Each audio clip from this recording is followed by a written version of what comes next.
Hello everyone, welcome back to your own channel Wealth Saga. आज है 2 अक्टूबर 2022। कल के दिन यूएस फेड ने इमरजेंसी मीट रखी है क्योंकि क्रेडिट स्विस और डॉशे बैंक दोनों के दोनों डिफॉल्ट करते हुए नजर आ रहे हैं।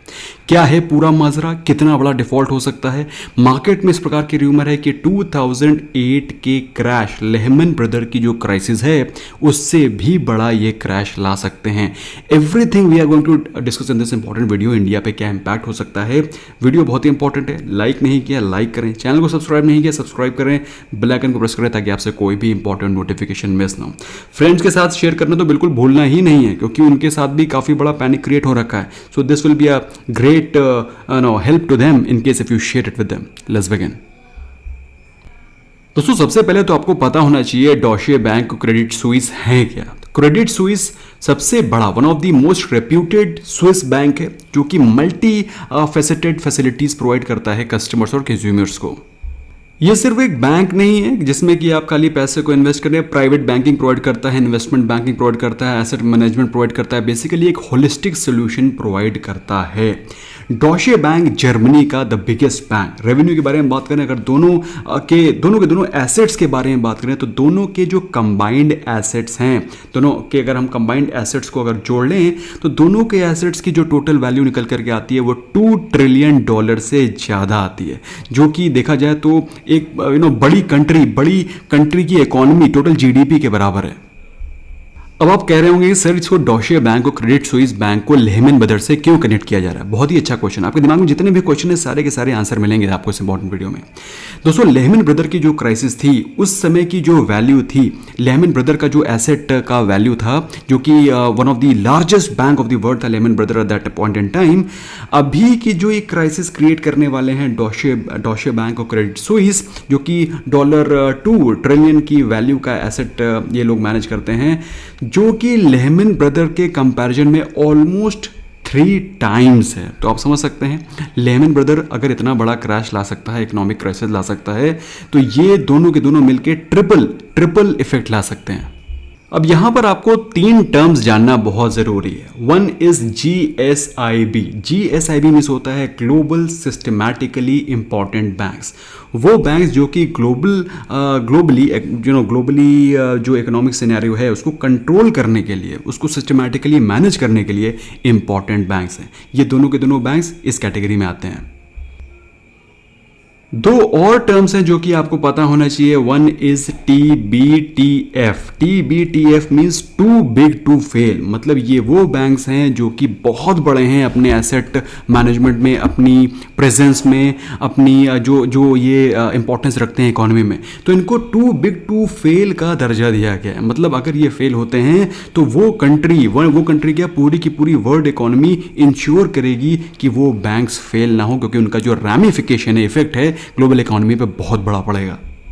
एंड थर्ड टर्म जो कि आपको पता होना चाहिए वो है SIFI, that is systematically important financial institution. तो ये दोनों के दोनों बैंक SIFI भी हैं, that is systematically important financial institutions हैं। मतलब ये इतने बड़े बैंक्स हैं दोस्तों कि जो फाइनेंशियल इंस्टीट्यूशंस हैं, ये financial they are not just banks. मैंने आपको बताया ये सिर्फ बैंकिंग प्रोवाइड नहीं करते हैं, they provide overall financial investment भी प्रोवाइड करते हैं, इन्वेस्टमेंट बैंकिंग भी प्रोवाइड करते हैं। तो ये ओवरऑल फाइनेंशियल इंस्टीट्यूशंस हैं जो कि सिस्टमैटिकली बहुत ज़्यादा इंपॉर्टेंट हैं ग्लोबल इकोनॉमी के लिए। सिस्टमैटिकली इंपॉर्टेंट बैंक्स हैं, ग्लोबल सिस्टमैटिकली इंपॉर्टेंट बैंक्स हैं और टू बिग टू फेल हैं।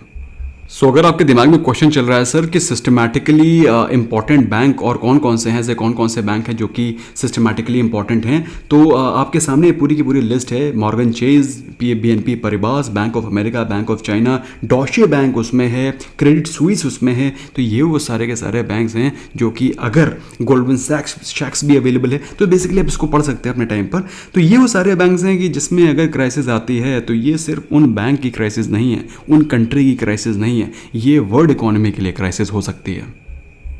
और ऐसे बैंक्स जो कि टू बिग टू फेल का दर्जा जिनको मिल चुका है, और ऐसे बैंक्स पिछले 10 साल से ज़्यादा से अंडर परफॉर्म करते हुए चले जा रहे हैं। अगर हम लोग इनके स्टॉक परफॉर्मेंस को देखें तो 2008 लेमन ब्रदर्स की क्राइसिस में जिस समय ये स्टॉक क्रैश हुए थे, पूरी वर्ल्ड मार्केट जो क्रैश हुई थी, थोड़ी सी रिकवरी के बाद ऑलमोस्ट देखा जाए तो ये स्टॉक उससे भी नीचे चले गए हैं। मतलब इनमें ऑलरेडी 2008 के लेहमैन ब्रदर की क्राइसिस फैक्टर इन हो चुकी है। मतलब क्या है, मतलब ये है कि अगर ये न्यूज़ ट्रू भी होती है तो एटलीस्ट ये सारे के सारे स्टॉक से तो पैसा मार्केट ने निकाल ही लिया है, उनके इन्वेस्टर्स ने पैसा निकाल ही लिया है। अब ये सिर्फ हमारी ग्लोबल इकॉनमी के लिए तबाही मचाने के लिए तैयार हैं। इन्वेस्टर्स को, इन स्टॉक्स के इन्वेस्टर्स को ज़्यादा नुकसान दिखाई नहीं पड़ रहा है। मतलब आप समझ पा रहे हैं मैं क्या बोल रहा हूँ। 90% ये स्टॉक ऑलरेडी करेक्ट हो चुके हैं। ये जो क्राइसिस ला सकते हैं इनके इन्वेस्टर्स को पहले से ही पता थी। तो this news is already factored in these stock prices. लेकिन इनके इम्पैक्ट कितने बड़े होने वाले हैं वो जानना और समझना बहुत ज़रूरी है। अब जहां पर आपने प्राइसेस देखे, प्राइसेस इनके स्टॉक के प्राइसेस 2008 के भी नीचे चले गए हैं, स्टॉक प्राइसेस गिर रहे हैं, लेकिन इनका सीडीएस क्या होता है अब ये भी जानना बहुत ज़रूरी है। सीडीएस होता है क्रेडिट डिफॉल्ट स्वैप। जहां स्टॉक प्राइसेस अपने ऑल टाइम लो के आसपास चल रहे हैं, वहीं इनके सीडीएस ऑल टाइम हाई पर चल रहे हैं। अब यहीं पर मैं आपको क्विकली सीडीएस क्या है, ये क्या बला है, इसको समझाने की कोशिश करता हूं। अब दोस्तों आप लोग F&O तो जानते ही होंगे, future and option. Future and option भी एक तरह से पोर्टफोलियो को हेज करने के लिए इंस्ट्रूमेंट बनाया गया है कि बाई चांस अगर स्टॉक नीचे गिरता है, अगर कंपनी का स्टॉक नीचे गिरता है, तो अगर आपने उसका पुट ऑप्शन बाय किया है तो पुट ऑप्शन ऊपर भागना शुरू करेगा, तो आपका पोर्टफोलियो बैलेंस रहेगा। अब आपको ये चीज़ तो पता ही है। तो CDS भी इसी तरीके का एक डेरिवेटिव है। मतलब ये वो डेरिवेटिव है कि अगर स्टॉक क्रैश करता है तो उसका जो डेरिवेटिव है वो हमको, वो लेंडर को कम से कम उतनी रिकवरी तो दिलाता ही है अगेंस्ट दी लोन। तो बेसिकली ये जो CDS है, CDS means the credit default swap, ये इंश्योर करता है कि बाई चांस अगर बोरोवर डिफॉल्ट करता है तो जिससे CDS खरीदा गया है वो इसको रीपे कर देगा। तो बेसिकली ये बताता है क्लियर कट कि किस तरह का पैनिक, किस तरह का default possibility, default probability high है, जिसके कारण जो CDS है, क्रेडिट स्वैप है, वो अपने ऑल टाइम हाई पर चल रहा है फॉर क्रेडिट स्विस। आपको मेरी बात समझ में आ रही है मैं क्या बोलना चाह रहा हूँ? बहुत ही सिंपल तरीके से बताऊं तो यहाँ पर जहाँ स्टॉक प्राइस बिल्कुल नीचे गिरते चले जा रहे हैं, वहीं पर उसके अगेंस्ट जो इसका डेरिवेटिव है वो ऑल टाइम हाई पर चलता चला जा रहा है, जो कि क्लियर कट डिफॉल्ट को दर्शाता है। अब आपका क्वेश्चन होगा कि सर मुझे थोड़ा सा लेमन के समय में जो क्राइसिस हुई थी उसको भी समझा दिए, तब तो मैं इसको रिलेट कर पाऊंगा। तो लेमन ब्रदर्स के जब क्राइसिस हुई थी तो क्या हुआ था, सेम वही चीज़ इसके साथ रिलेट इसलिए की जा रही है क्योंकि क्या होगा, अगर बैंक के ऊपर जो डेट है, मतलब जो बैंक ने डेट ले रखा है और उसको कहीं इन्वेस्ट कर रखा है, और इस समय जब ग्लोबल क्राइसिस चल रही है, लिक्विडिटी टाइट हो रही है, तो वो कंपनीज भी डिफॉल्ट कर सकती हैं। तो जो बैंक ने डेट ले रखे हैं अगर उनको रीपे नहीं कर पाते हैं तो क्या होगा भाई, सिंपल सी चीज़ है। अगर बैंक ने डेट ले रखा है और उसको रीपे नहीं कर पाएगा तो क्या हो जाएंगे, इंसॉल्वेंट हो जाएंगे, वो अपने आप को इंसॉल्वेंट डिक्लेयर करेंगे, है कि नहीं? ये चीज़ तो आप समझ पा रहे हैं। अब उस इंसॉल्वेंसी को रिजॉल्व करने के लिए, उस डेट को रीपे करने के लिए उनके पास जो भी एसेट्स हैं, वो कुछ भी हो सकता है, वो गोल्ड हो सकता है, वो कुछ इन्वेस्टमेंट हो सकते हैं, वो कुछ स्टॉक्स हो सकते हैं जिसमें कि उन्होंने इन्वेस्टमेंट कर रखा है, वो कुछ भी एसेट्स हो सकते हैं।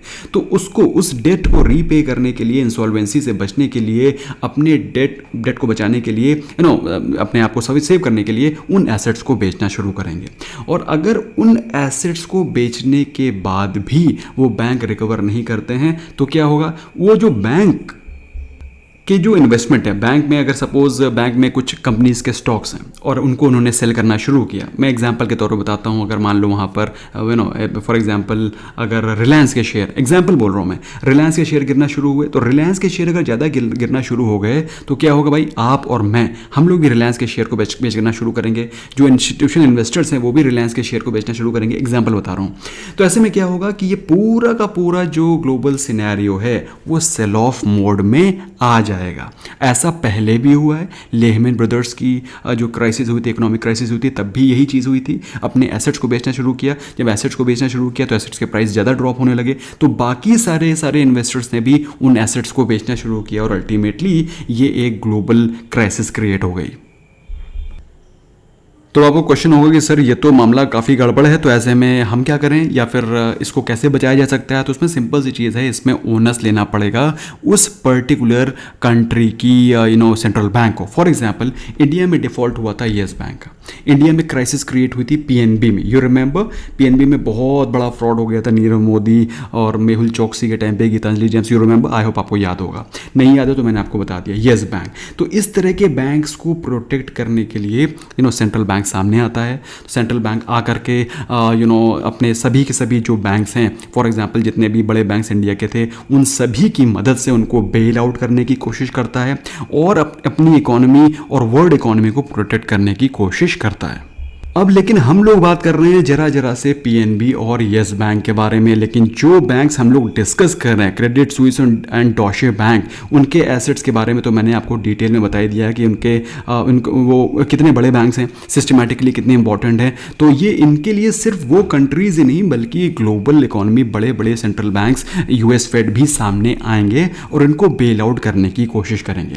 अब इसमें एक बहुत ही सिंपल तरीका बेल आउट होने का हो सकता है कि भाई फिर से वही विशियस सर्कल हो जाएगी, मनी प्रिंट करिए, मनी प्रिंट करके, एडिशनल मनी प्रिंट करके इन बैंक्स को बेल आउट करिए। लेकिन उसका नेगेटिव इंपैक्ट जो पड़ेगा, जो इन्फ्लेशन अभी बढ़ रहा है वो इन्फ्लेशन और भी बढ़ सकता है। तो दोस्तों आई होप आपको जो मैंने बताया है उससे आपको काफ़ी हद तक पिक्चर क्लियर हुई होगी। और अगर आपको लग रहा है कि ये सिर्फ पैनिक चल रहा है, कमोशन चल रहा है, सट्टेबाजी चल रही है, तो ऐसा नहीं है दोस्तों। क्रेडिट स्विस के जो सीईओ हैं उन्होंने खुद कहा है कि फर्म इस समय क्रिटिकल मोमेंट में। आप बात समझ में आ रही है आपको क्या बोला जा रहा है? उनके सीईओ खुद ही बोल रहे हैं। तो इस समय पूरी की पूरी वर्ल्ड इकोनॉमी का इस समय कोशिश होगी कि इन दोनों के दोनों बैंक्स को बचाया जाए, क्योंकि ये सिर्फ अपने लिए ही नहीं, अपनी कंट्री के लिए नहीं, वर्ल्ड इकोनॉमी के लिए एक बहुत बड़ी प्रॉब्लम क्रिएट कर सकते हैं। लेहमैन ब्रदर के टाइम पर उतनी ज़्यादा वर्ल्ड इकोनॉमी प्रिपेयर्ड नहीं थी और उतने ज़्यादा सिस्टम्स एक्टिव नहीं थे, सिस्टम्स प्रिपेयर्ड नहीं थे। But at this point in time हम लोग जिस एरा में रह रहे हैं, जिस समय पर इंफॉर्मेशन की इंफॉर्मेशन सभी को है, तो ये कोई एक सरप्राइज़ नहीं है। क्रेडिट स्विस और डॉशे बैंक के स्टॉक प्राइस गिरते हुए नज़र आ रहे हैं, उनके सीडीएस बढ़ रहे हैं, ये सारी चीज़ें हमको अच्छे से समझ में आ रही हैं। ऐसा नहीं है कि सिर्फ ये एक सरप्राइज़ है। लेहमैन ब्रदर्स के टाइम पे ये चीज़ सरप्राइज़ थी, लेकिन ये चीज़ अभी सरप्राइज़ नहीं है। तो जहाँ तक मुझे लगता है, ऐसा मेरा मानना है, ये शॉर्ट टर्म में थोड़ा सा पेन हो सकता है, शॉर्ट टर्म में मार्केट में पैनिक क्रिएट हो सकता है, बट मेरे हिसाब से the US Fed and world economy is in a very very strong position जहाँ पर इन बैंक्स को मैनेज किया जा सकता है। और वैसे रही बात इंडिया की, तो इंडिया की इकोनॉमी दोस्तों वर्ल्ड इकोनॉमी में जो बैंक्स हैं, स्पेशली इस तरह के जो बैंक्स हैं, वो सारे के सारे चलाते हैं हेज फंड। और हेज फंड ऐसी चीज़ है जिसमें कि कुछ भी आप करिए, बेसिकली आपको इन्वेस्टर को रिटर्न बना के देना है। आप कहीं पर भी इन्वेस्टमेंट करिए, आप this is a very difficult kind of practice जो कि फॉरेन में होती है। लेकिन इंडिया में हेज फंड अलाउड ही नहीं है। बैंक लिख दिया मैंने, इस हेज फंड, तो इंडिया में हेज फंड अलाउड ही नहीं है, इसीलिए क्योंकि इंडिया की जो प्रैक्टिसेस हैं, इंडिया के जो प्रोटोकॉल्स हैं, they are very very strict. So India as a specific ज़्यादा प्रॉब्लम में नहीं है, लेकिन अगर वर्ल्ड इकोनॉमी में प्रॉब्लम आती है तो इंडिया एक स्टैंड अलोन मोड पे काम नहीं कर रही है। सो ओवरऑल जहाँ तक मुझे लगता है दोस्तों, ये शॉर्ट टर्म पेन हो सकता है, लेकिन वर्ल्ड इकोनॉमी को बेल आउट करने के लिए काफ़ी स्टेप्स लिए जाएंगे। लेकिन दोनों बड़े बैंक्स हैं। अब यूएस फेड की कल की जो मीटिंग है उसमें डिस्कस किया जाएगा कि क्रेडिट स्विस को ज़्यादा बेल आउट करने की ज़रूरत है या डॉशे बैंक की। अब जो स्टेटमेंट निकलेंगे उसको मैं टाइम से आपको अपडेट करता रहूँगा। इस वीडियो को अपने फ्रेंड्स के साथ शेयर पक्का करिए, काफ़ी इन्फॉर्मेटिव वीडियो है, काफ़ी सारी चीज़ों को मैंने आपको इस इंपॉर्टेंट वीडियो में समझाया। आई एम श्योर आप लोग इस इनिशिएटिव को पसंद करेंगे और वीडियो को लाइक करेंगे। Thank you so much, bye bye for now.